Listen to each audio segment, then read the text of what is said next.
The vast, gleaming chambers of the Galactic Concordium were filled with an uneasy silence. A dozen alien representatives, each more bizarre and imposing than the last, sat around a crystalline table, their bioluminescent skin, chitinous shells, or shifting energy forms reflecting the dim blue glow of the chamber. At the head of the table, High Archon Threx of the Zarthan Collective, whose metallic exoskeleton shimmered like liquid steel, reviewed the holographic footage for the fifth time.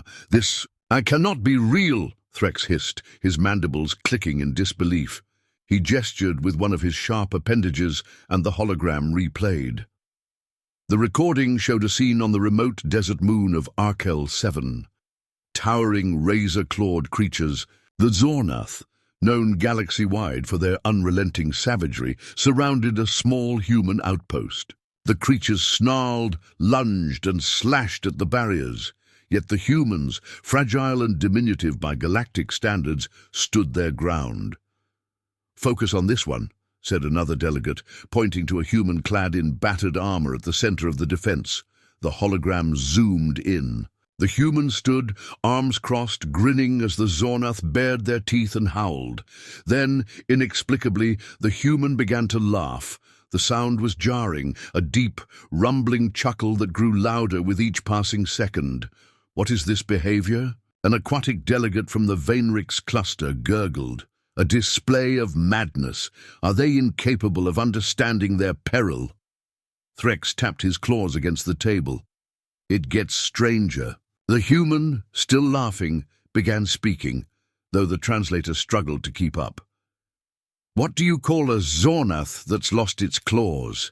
The council watched in stunned silence as the human waited, ignoring the snapping jaws just meters away.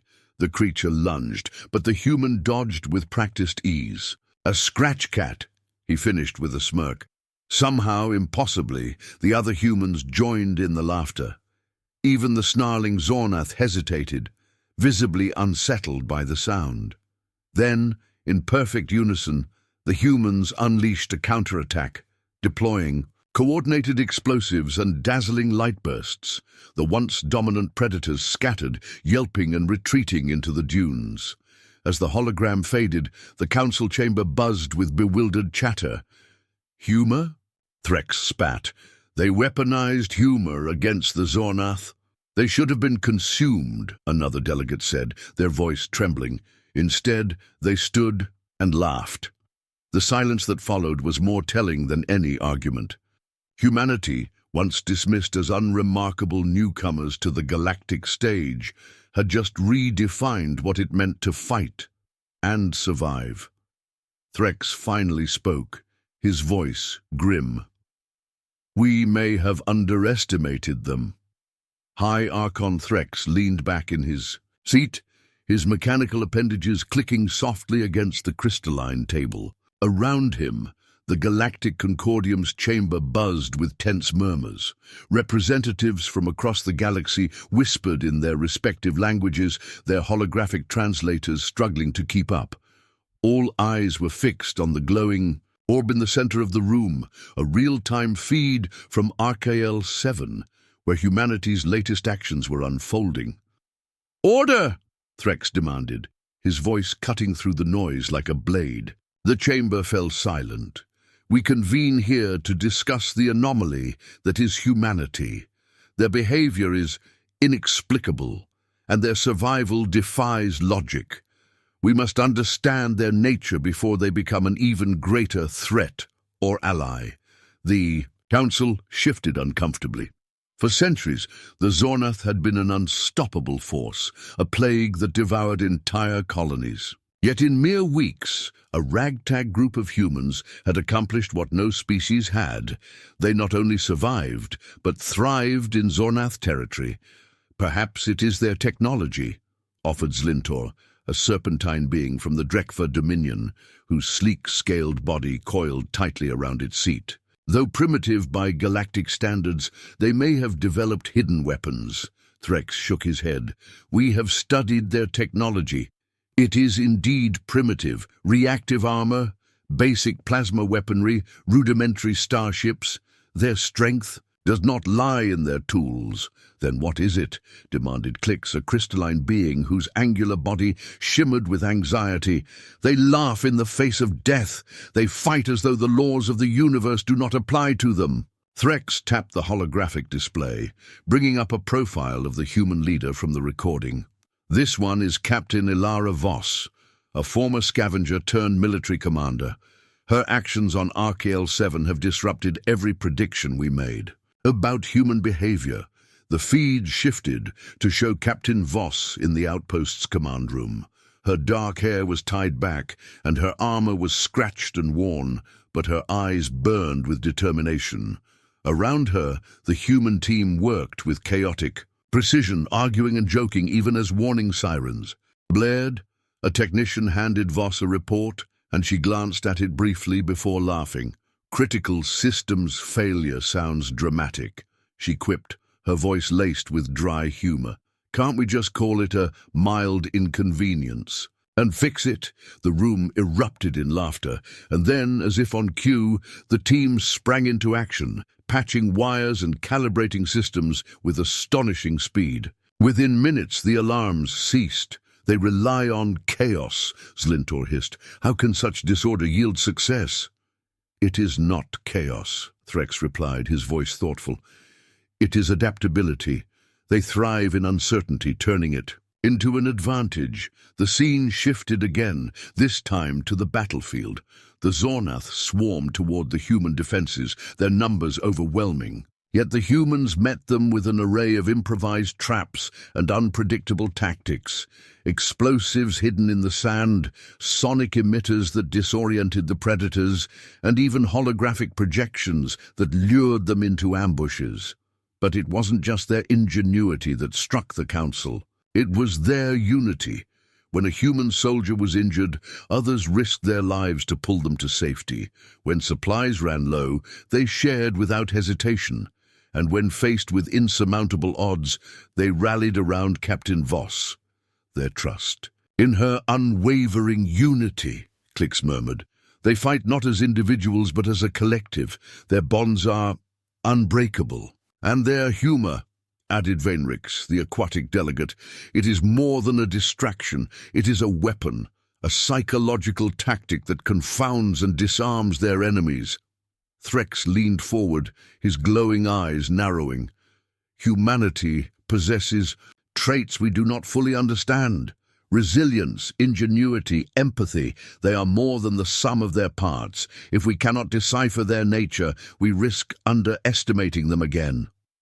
A new hologram flickered to life, showing an intercepted transmission from the human outpost. Captain Voss addressed her team, her voice firm but filled with warmth.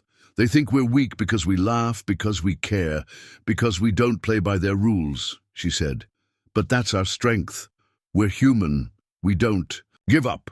We adapt, we endure, and when the dust settles, we'll still be standing, so let's show them what that means."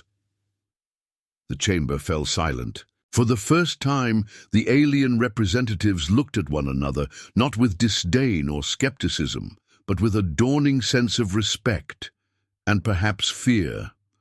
Threx turned to the Council. "The humans are unlike any species we have encountered. If we are to engage with them, whether as allies or adversaries, we must tread carefully. They may appear fragile, but they are anything but." In the depths of the Galactic Concordium, the Council debated late into the night, their once dismissive attitudes toward humanity replaced by cautious reverence. The humans, it seemed, had earned their place in the galaxy, and perhaps their laughter was the most dangerous sound of all. The sun of RKL-7 was a fierce, unyielding orb, casting its oppressive heat over the barren desert landscape. Within the human outpost, Captain Ilara Voss stood at the command table, her team gathered around her. The holographic display before them showed the Zornath swarming toward their position, their numbers seeming endless. "All right," Ilara began, her voice steady. "We're outnumbered and outgunned, but what else is new? If we play this right, we'll make them regret picking this fight." Her words were met with nervous chuckles and nods. Despite the odds, the humans around her radiated a confidence that bordered on defiance. The humans' ability to stay calm under pressure baffled the alien observers watching through concealed reconnaissance drones. The Zornath were legendary predators, and no species had ever resisted their overwhelming force. Yet these fragile creatures not only resisted, they adapted. "Captain," said Lieutenant Ramirez, his face streaked with sweat and grime, "we've rigged the perimeter with sonic disruptors. Should scatter their formation, but it won't hold for long." "Good," Ilara replied, nodding. "Let's make them dance." Her second-in-command, Corporal Singh, smirked. "And if they don't feel like dancing, then we show them some fireworks," Ilara said, gesturing to a makeshift pile of explosives cobbled together from mining charges and salvaged equipment. "The big ones." When the Zornath charged, it was like an unstoppable tidal wave. Their claws tore into the sandy ground, their guttural roars echoing across the plains. As they neared the human defenses, the sonic disruptors activated, releasing a high-pitched frequency that sent the creatures reeling. Disoriented, the Zornath faltered, crashing into one another. "Now!" Ilara barked. The humans launched their counterattack. Explosives erupted across the battlefield, sending plumes of sand and debris into the air. Hidden pits opened beneath the Zornath's feet, trapping and impaling the front lines. From the safety of their barricades, human marksmen picked off stragglers with precision. Yet the Zornath were relentless. For every one that fell, another 3 took its place. Soon they adapted, avoiding the traps and pushing closer to the outpost. "Brace yourselves," Ilara shouted, her voice cutting through the chaos. The humans fought with everything they had. Plasma bolts lit up the sky, and grenades detonated in fiery bursts. Even as the Zornath breached the outer defenses, the humans stood firm, refusing to retreat. Inside the command room, Ilara and her team scrambled to implement their next move. Zing was hunched over a console, rerouting power to the remaining barriers, while Ramirez worked on reprogramming a damaged drone. "Think this'll work?" Ramirez asked, sweat dripping from his brow. Ilara smirked. "Not a chance. But it'll give us time." Outside, the reprogrammed drone buzzed to life, projecting a series of holographic decoys. The Zornath hesitated, their predatory instincts momentarily confused by the sudden appearance of more humans. The real humans used the distraction to regroup and reinforce their positions. Meanwhile, Ilara formulated a daring plan. The Zornath's relentless aggression was both their greatest strength and their weakness. If they could be lured into a trap, their numbers could be used against them. "Singh, Ramirez, get the mining charges ready," Ilara ordered. "We're going to collapse the canyon." Singh raised an eyebrow. "You mean the canyon we're currently standing in?" "Exactly," Ilara said, her grin mischievous. "We'll funnel them in and trigger the charges once they're deep enough." "You're insane," Singh muttered. "I love it." From their cloaked observation ship, the alien counselors watched the battle unfold. High Archon Threx stared at the humans in stunned silence, his claws tapping nervously against the console. "They are cornered," said Zlintor, the Serpentine. "Delegate, their defeat is inevitable." "Is it?" Threx replied, his voice tinged with doubt. The humans' improvisation and audacity defied all logic. Instead of retreating, they adapted to each new challenge, turning the Zornath's overwhelming numbers into a liability. Their unity was unshakable, their ingenuity unmatched. The counselors exchanged uneasy glances. What kind of species faced certain death with such reckless determination? The Zornath surged into the canyon, their primal rage driving them forward. The humans fell back, drawing them deeper into the trap. Ilara stood at the edge of the canyon, her finger hovering over the detonator. "Wait for it," she muttered, her eyes locked on the advancing swarm. "Wait!" The Zornath filled the canyon, their snarls echoing off the walls. Ilara's team held their breath, their fingers tightening around their weapons. Finally, when the canyon was teeming with predators, Ilara gave the order, "Now!" The charges detonated with a deafening roar, and the canyon walls collapsed in a cascade of rock and sand. The Zornath were buried under tons of debris, their shrieks silenced. As the dust settled, the humans let out a collective cheer. Against all odds, they had survived, but the victory was not without cost. Several soldiers were injured, and the outpost lay in ruins. Ilara stood amid the wreckage, surveying the battlefield with a heavy heart. Her team gathered around her, their faces weary but determined. "We did it," Ramirez said, his voice filled with awe. "We actually did it." Ilara nodded, but her expression was somber. "For now, but this isn't over.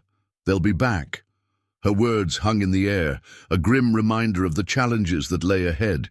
Yet despite the odds, the humans remained unbroken. In the observation ship, Threx turned to his fellow counselors. His voice was grim, but filled with newfound respect. "They fought not with superior technology or strength, but with ingenuity and spirit," he said. "They are more dangerous than we ever imagined." The counselors nodded in agreement. Humanity, it seemed, was not a species to be underestimated. Their resilience, adaptability, and unity had turned the tide of battle and left an indelible mark on the galaxy. The night on Archael 7 was eerily quiet, broken only by the faint hum of the cooling desert wind. The human outpost was battered and barely standing after the last Zornath attack, and its defenders were exhausted, their reserves of energy and ammunition dwindling. But Ilara Voss wasn't ready to give up, not when the survival of her team depended on it. In the command room, Ilara stared at the glowing hologram of the battlefield, her fingers drumming against the console. Her team stood around her, their faces etched with fatigue but burning with determination. The Zornath forces, though diminished, were regrouping on the outskirts of the canyon. It was clear they would launch one final, all-out assault.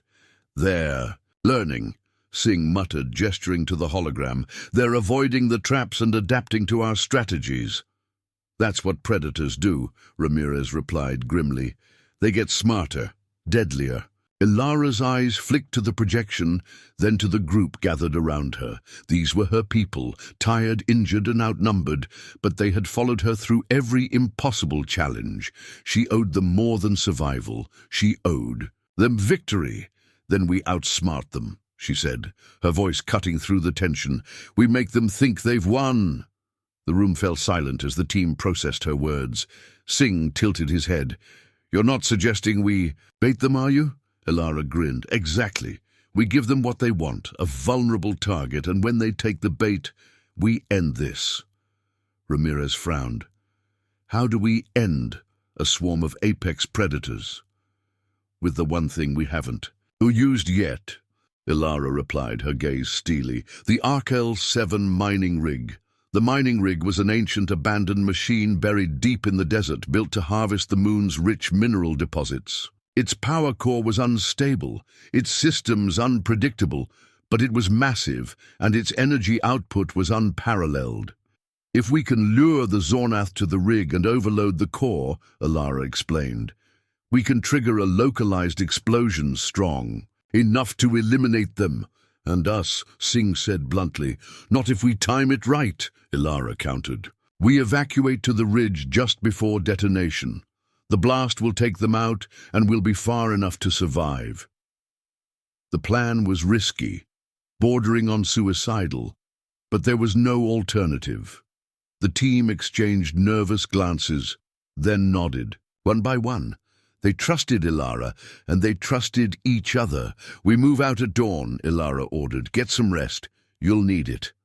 The sun rose over Archael 7, casting an ominous red glow across the desert.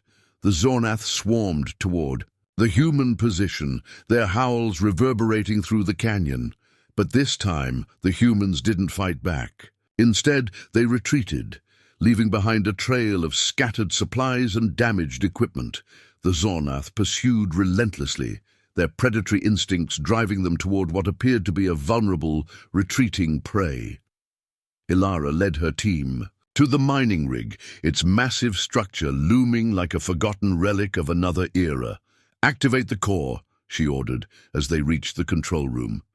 Singh and Ramirez worked frantically to bring the ancient machine online.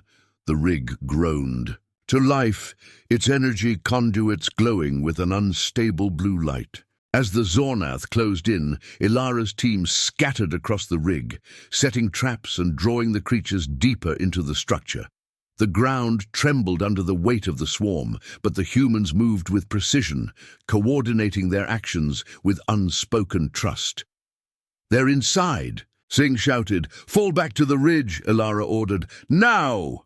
The team sprinted toward the ridge, their movements fueled by adrenaline and fear. But as they reached the edge of the rig, Ramirez stumbled, his leg caught in a collapsed beam. Ilara turned back, her heart pounding. "Go!" Ramirez shouted, waving her off. "I'll slow you down!" "Not a chance!" Ilara snapped, rushing to free him. The Zornath were closing in, their snarls growing louder. Together they struggled to lift the beam, their hands slick with sweat and blood. "You can't save me," Ramirez said, his voice breaking. "Get out of here!" Ilara locked eyes with him. "We don't leave anyone behind." With one final heave, she freed Ramirez, dragging him to his feet. The two of them stumbled toward the ridge as the Zornath swarmed the rig. Singh, waiting at the top, extended a hand, pulling them to safety. "Detonate it!" Ilara shouted.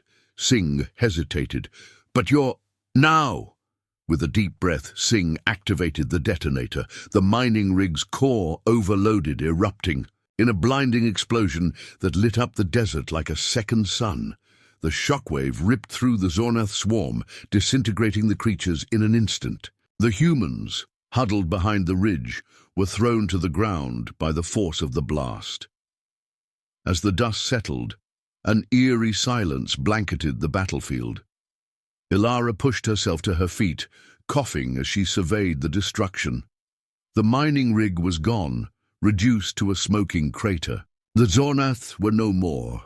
"We did it," Singh said, his voice trembling with disbelief. Ramirez, still leaning on Ilara for support, managed a weak laugh. "Told you she was crazy." Ilara smiled faintly, but her eyes were filled with exhaustion. "Crazy works." From their observation ship, the alien counselors watched the explosion in stunned silence. High Archon Threx leaned forward, his glowing eyes fixed on the humans emerging from the rubble. "They defeated the Zornath," he said, his voice low and reverent, "with nothing but their wits and their will." The other counselors were silent, their expressions a mix of awe and unease. For the first time, they understood what made humanity so dangerous and so extraordinary. "They turned their greatest weakness into their greatest strength," Zlintor murmured. "They are not to be underestimated." Threx nodded. "No, they are to be respected." As the humans regrouped, Ilara stood on the ridge, gazing out at the horizon. The victory had come at a cost, but it was a victory nonetheless. Her team had survived. They had endured. "They'll write songs about us," Ramirez said, his voice tired but teasing. "Damn right they will," Ilara replied, a faint smile tugging at her lips. "And if they don't, I'll write them myself." In the vastness of the galaxy, humanity's resilience had earned its place among the stars. And for the first time, Ilara felt a flicker of hope, not just for survival, but for the future they would build together. The stars above Archael 7 shone brighter than ever before, their light piercing through the haze of smoke and ash that lingered over the battlefield. The humans sat together on the ridge, their exhaustion palpable, but overshadowed by the faint buzz of triumph. The Zornath were gone, and the outpost, though battered, still stood. They had defied the odds, and they had won. Ilara Voss sat apart from the group, staring at the crater where the mining rig had once been. The heat from the explosion had long since dissipated, but the memory of the battle still burned brightly in her mind. She rubbed at the dried blood on her hands, her thoughts flickering between relief and the faces of those they had lost. "Captain?" Singh's voice broke the silence. He stood a few feet away, his arm in a makeshift sling. "We've set up a comlink with the fleet. They're on their way." Ilara nodded, not looking away from the horizon. "Good. Let them know we'll need medical supplies, building materials, and a decent meal." Singh chuckled softly. "I'll add it to the list." As he turned to leave, Ilara called out, "Singh." He paused, looking back at her. "We couldn't have done this without you, without all of you." Singh gave a small, weary smile. "We wouldn't have made it without you leading us, Captain. You never gave up. That's what kept us going." Far above, aboard the cloaked observation ship, the Galactic Concordium counselors watched the scene with quiet reverence. Iarchon Threx leaned back in his seat, his metallic form reflecting the holographic display of the human survivors. "They have succeeded," Threx said, his voice filled with an emotion he rarely allowed himself to express. "Respect. They destroyed the Zornoth with inferior technology and fewer numbers," Zlintor hissed, his serpentine body coiled tightly. "It defies logic." "It is their nature," Threx replied. "They are not bound by logic or predictability. They adapt, they endure, and they find strength in their bonds."